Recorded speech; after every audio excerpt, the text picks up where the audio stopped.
The way that you vary a capacitor is by varying the way that the plates are juxtaposed against one another.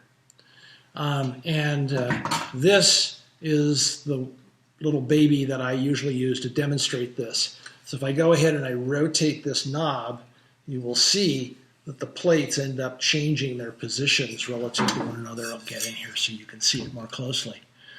They're changing their positions relative to the fixed plates down below. This thing actually came out of a radar system, apparently, from a Air Force base that had been closed, and they had all sorts of equipment that they didn't need, and so they just took everything apart. And this thing ended up at what's called the State Store. This is an example of a little guy that is the type of guy you'd find in an AM radio. And so I'm just showing it to you so you can kind of see what it looks like.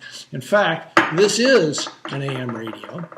And the thing that's kind of cool about this is you can see if you rotate the tuning knob, there's a little pulley system here.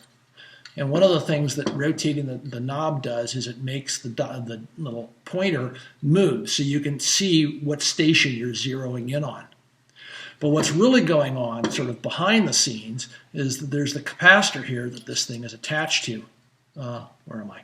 That this thing is attached to. So as I rotate the knob and change the orientation, what it does is it changes the orientation of the plates in the capacitor. And so you're basically varying the capacitance in the tuning circuit of the radio. Anyway,